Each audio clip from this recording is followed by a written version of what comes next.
Hey, Shabbat Shalom, Shabbat Shalom, Shabbat Shalom, everyone. Welcome to another episode of My Take with Rosh Ya'acob. I am Rosh Ya'acob ben Abraham, Rabbi of Gethsemane Spiritual Temple Congregation.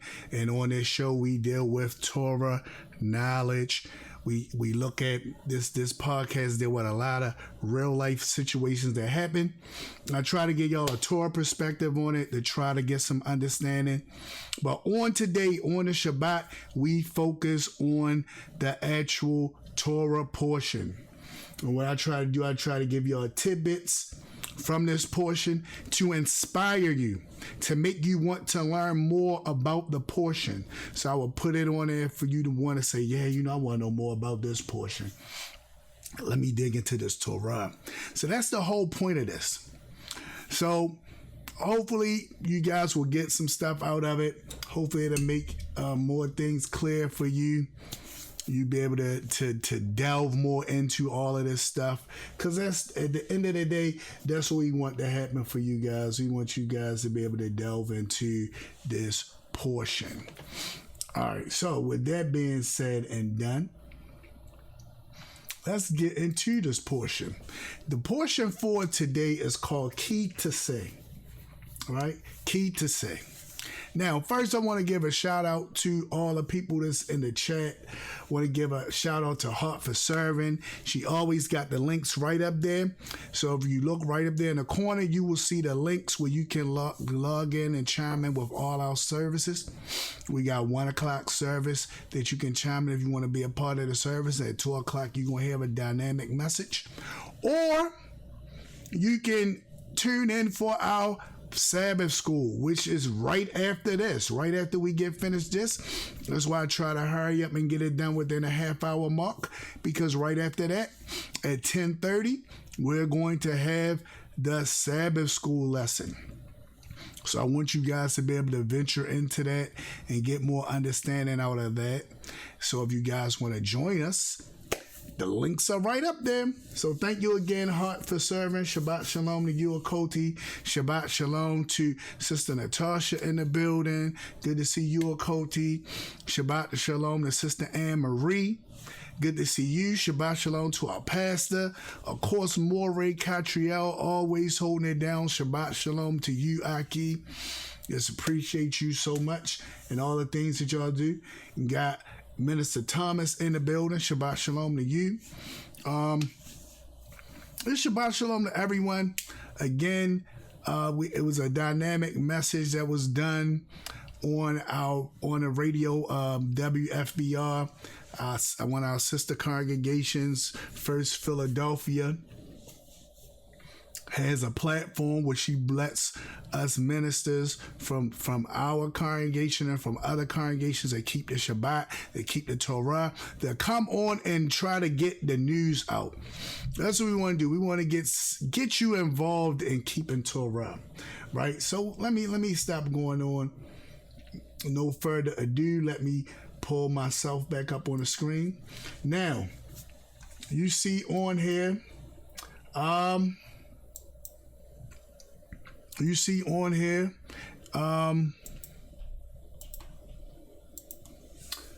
Ki Teitzei, right? Which means, and when you go out, right? Or when you seek out, when you go out for war, right? This is what this portion is dealing with. It's dealing with the Israelites going out for war. Ki Teitzei. So when you go out, right?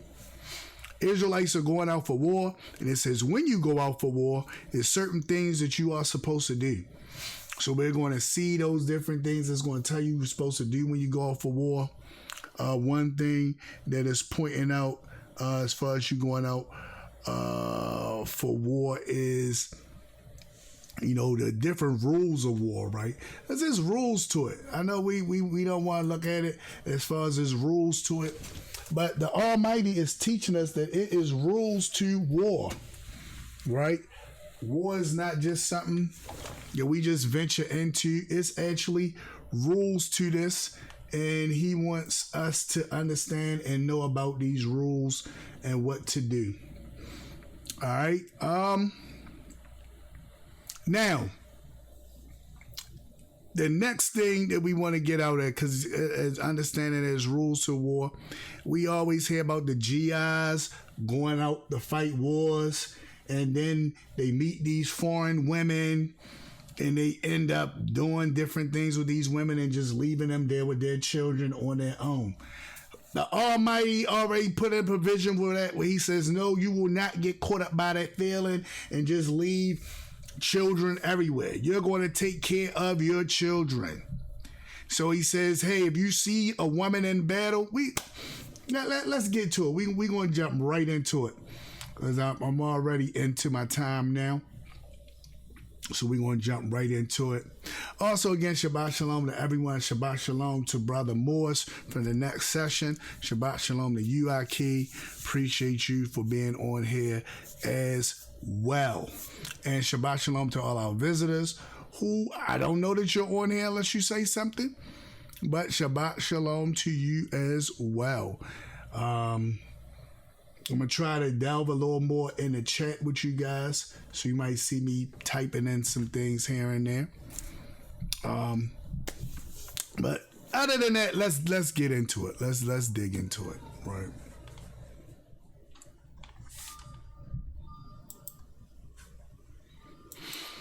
Ki Teitzei lamil chama al aviyaka right? When you shall go out to war against your enemies, right? When you are going out to war against your enemies, Yahweh your Elohim puts them in your hands and you capture prisoners of them, right? So it's letting us know what you do with prisoners of war. A lot of times people argue and debate over this stuff because they don't know what you're supposed to do with a prisoner of war. So they say, oh, is that ever? Prisoners of war a lot of times became slaves, right? I remember this brother was trying to argue about the Bible, saying it's promoting slavery this way, that way. And I'm like, you looking at it the whole wrong way, right? And it's crazy when people who don't know Torah try to tell you about Torah. They don't know Torah. They don't understand none of the laws regarding it. They come and try to tell you about it. You sitting there like, sure. Okay. Like, wait a minute, what are you talking about? Number one, nobody did like the Europeans or the white man did, where they went out and just kidnapped people and forced them into slavery. The Torah actually tells you that if you kidnap somebody and force them into slavery, you're supposed to be taken out of here. And if you kidnap them, but or if you didn't kidnap them, but you bought them and now you selling them, these kidnapped people, you're supposed to be taken out of here. It's supposed to be over for you. This is Torah. So when I hear somebody saying that, trying to make it like the Torah promotes you to be able to go out and do all this stuff, I'm sitting there and I'm thinking, what are you talking about, Ak? Torah does not permit you to do any of those things. You talking crazy right now. Torah don't never tell you to go out and do none of those things. So what are we talking about? But it does let you know if you got prisoners of war, this is what you do with these prisoners of war. It's different to have a prisoner of war than to go out and kidnap and steal people. So let's stop trying to blame the Almighty for people going out kidnapping, stealing people and putting them into slavery. The Almighty didn't say to do that. Didn't say to do that.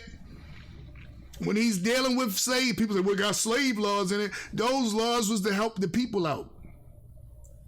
How they helping people out by being a slave?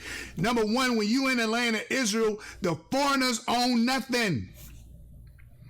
So you trying to be in the land amongst the people, you own nothing. Nothing is owned by you.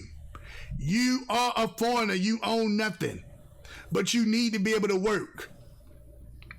Me hiring you is you selling your servitude to me.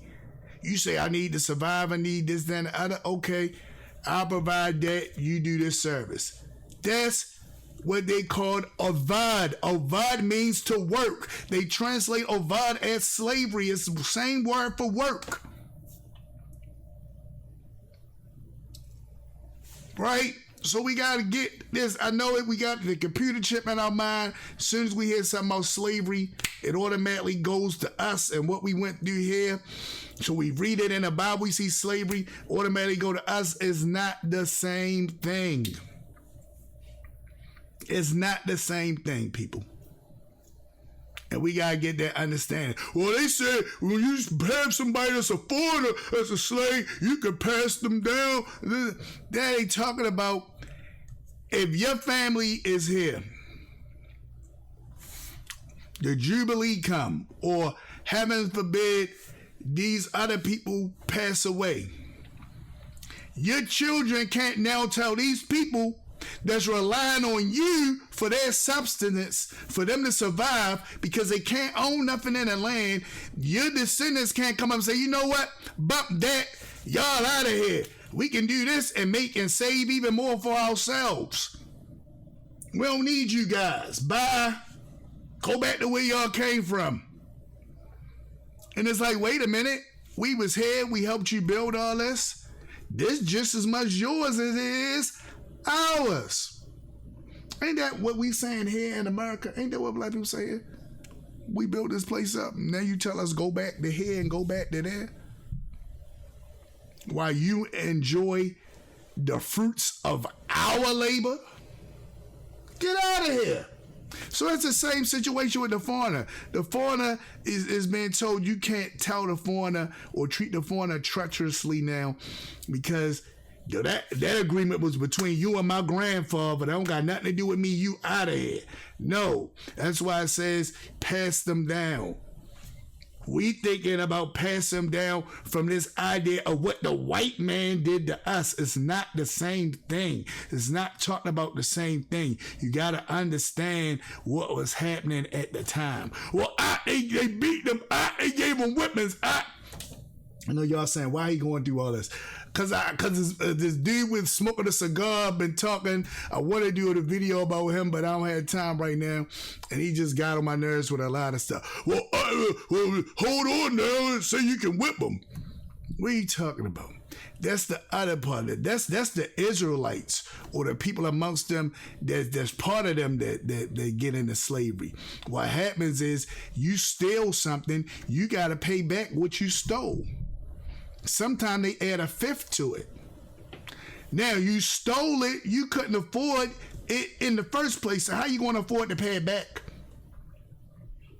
Somebody comes and buy your debt. I talked about this last Shabbat. Somebody comes and buy your debt, right? So check out the video from last Shabbat to get even more debt. Somebody come and even more in depth about this, right? Somebody comes and buys your debt.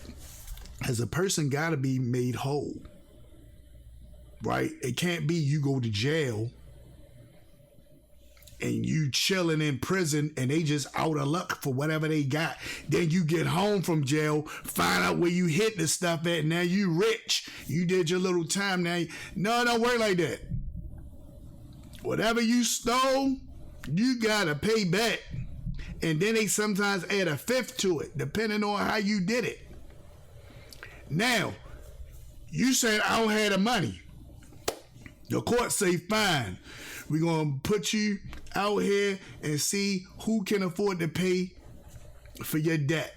Some guy come along and say, I can pay for his debt. They pay your debt.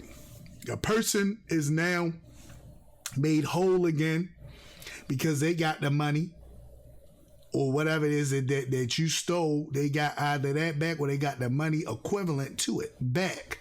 So they made whole. They not so much saying, dang, well, at least he went to jail. Out of that, though. No. It ain't like on next Friday when they said they locked the guy up, but they couldn't find where the stuff was at, and then they happened to chase him and found him and all the stuff, right? It's not like that. It's not like what we see every day where people just go to jail and you never get back what was taken from you. Torah say, no, you got to get made whole. You got to get that back. Now, when you getting that back, this guy paid for little Bobby over there. This guy paid for little Bobby. Now little Bobby like, I ain't sure. I'm not going to get that back. You now work for him. You got to work that debt off.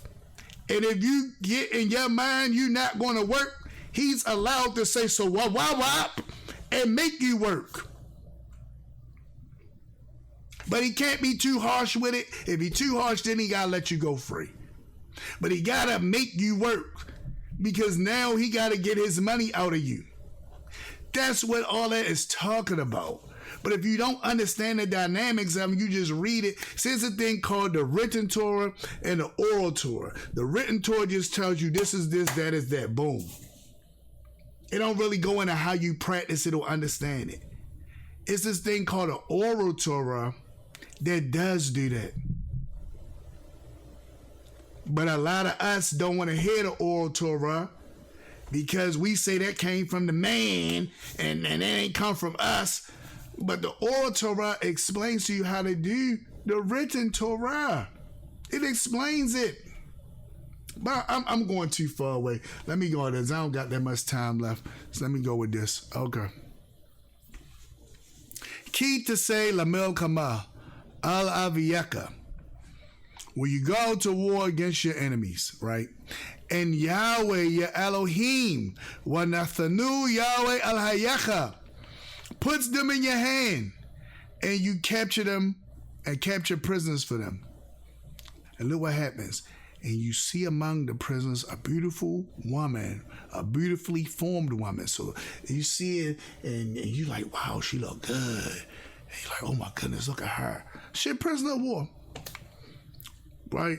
If you desire her, you may take her as your wife. So you can't just get her and be with her and throw her away and all this stuff, give her some candy and then leave her with a child. You can't do none of those things that we know happened through the wars that America fought in the different places. You can't do that, right? What you gotta do?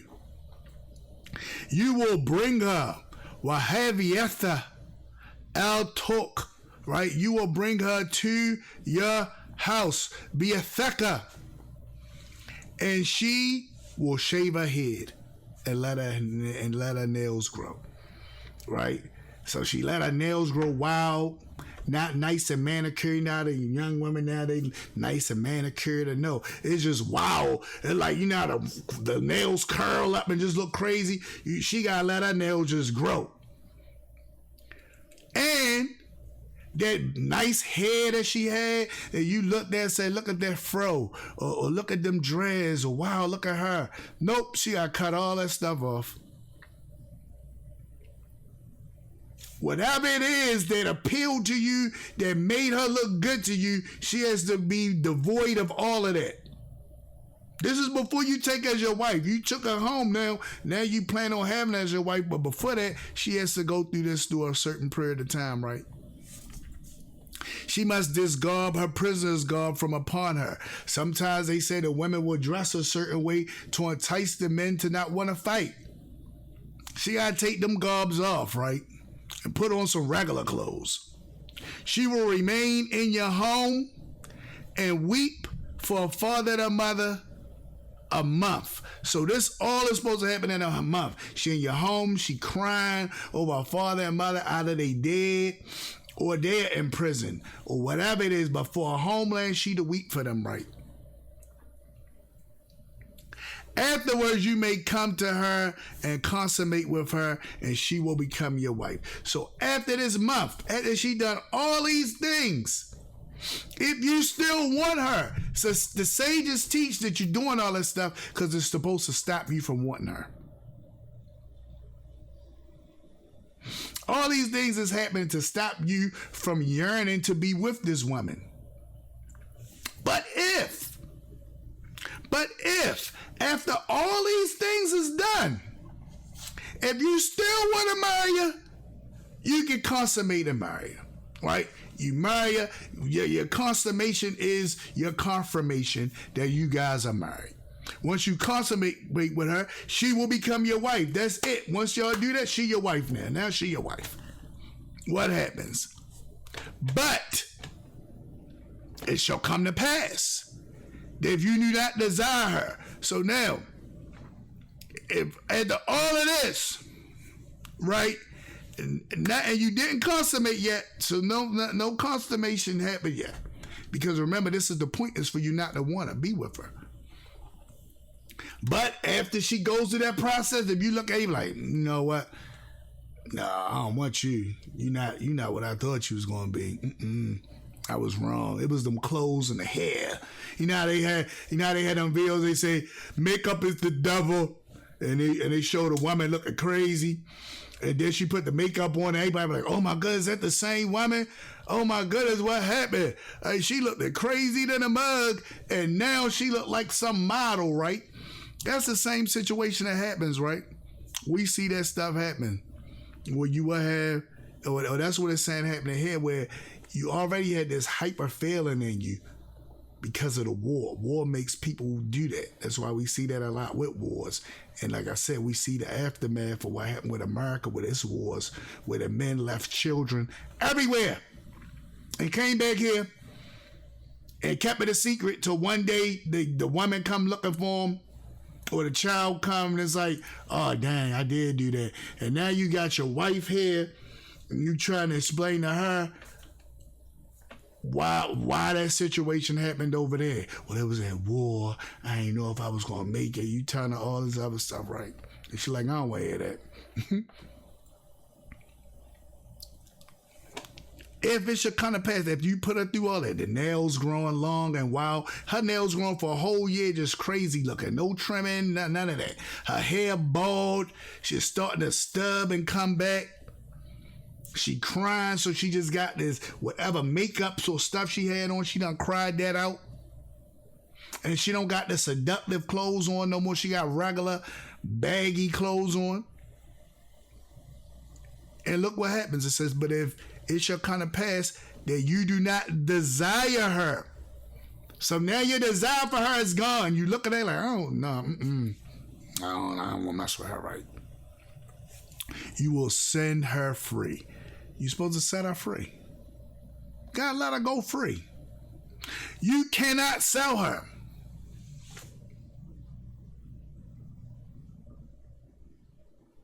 You cannot sell her. You may not sell her for money. You can't sell her. You can't exploit her. Since you oppressed her, you took her and done kidnapped her, got her in your house, talk about she gonna be your wife. We don't know if she said she wanted to be your wife. You seen her, I want her to be my wife. But that was that energy that was in you. So the Almighty put this together to get that out of you, to bring you back to your right mind, where you be like, you know what was I thinking? Nah, shorty, go ahead. And you set her free. That's what's supposed to happen. Now, the next verse, the sages says, this will happen if you don't set her free and you do marry her, right? Because now you might end up with two wives. If a man has two wives, one beloved and the other hated. Now, notice two wives, people. Now, y'all like that was back in those days. No, still today, you can have more than one wife. A lot of our wives ain't gonna try to go for that. They're like, you ain't bringing no other woman in here, Negro. I don't know what you talking about. Better keep that way to that. You tell them, I had two. You know I had two. They looking at you like, yeah, all right. And I can hurt you, right? So, that's the whole thing with that. And the man has two wives, right? One loved and the other hated.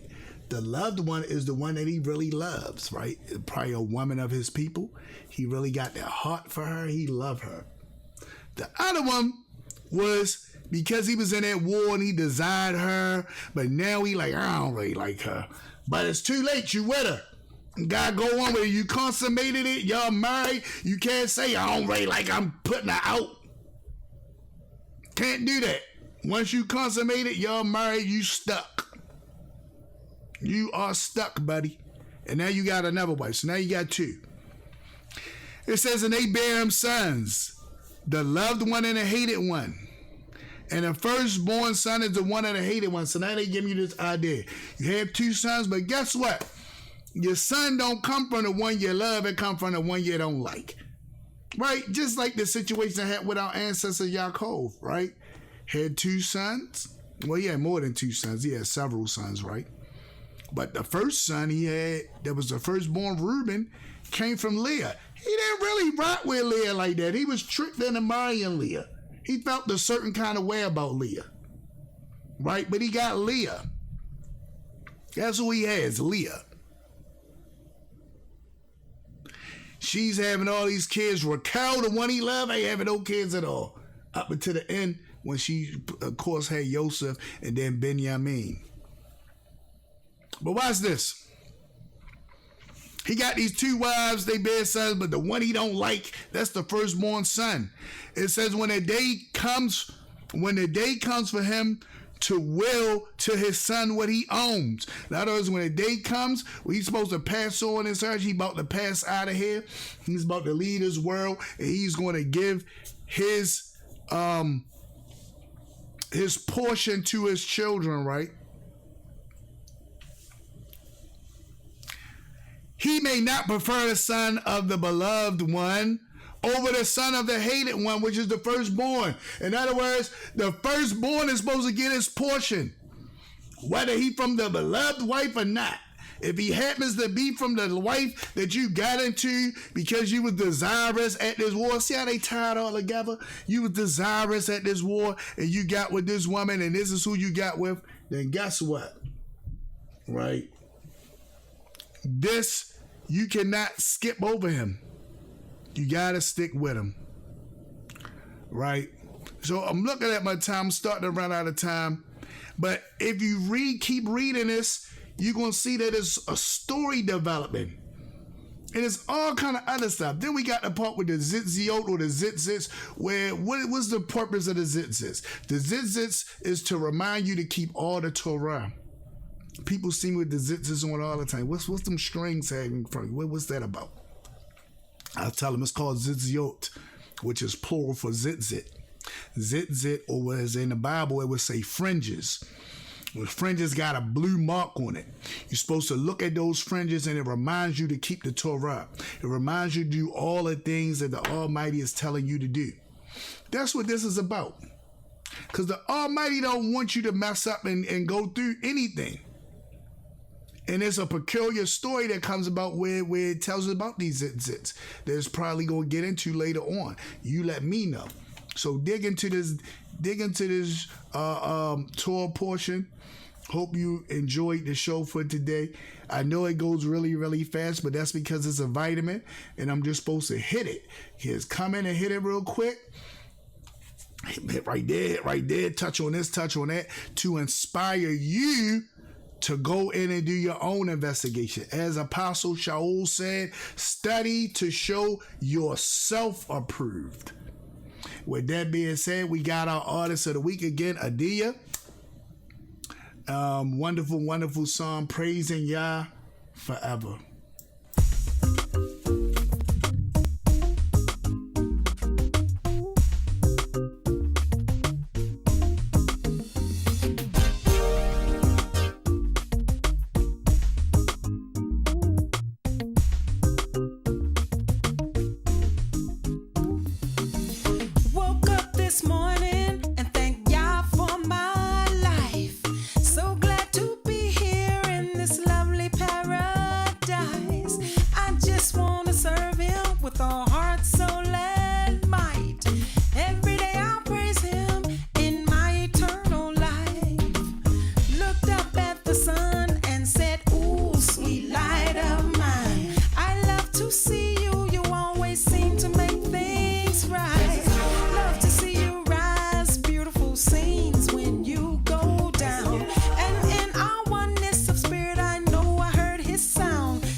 Shabbat shalom, Shabbat shalom again.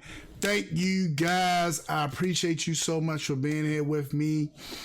Please come back next week to enjoy or delve into another Torah vitamin with me. Next week we're going to be focusing more on some different things. So please, please, please come back and I will see you then.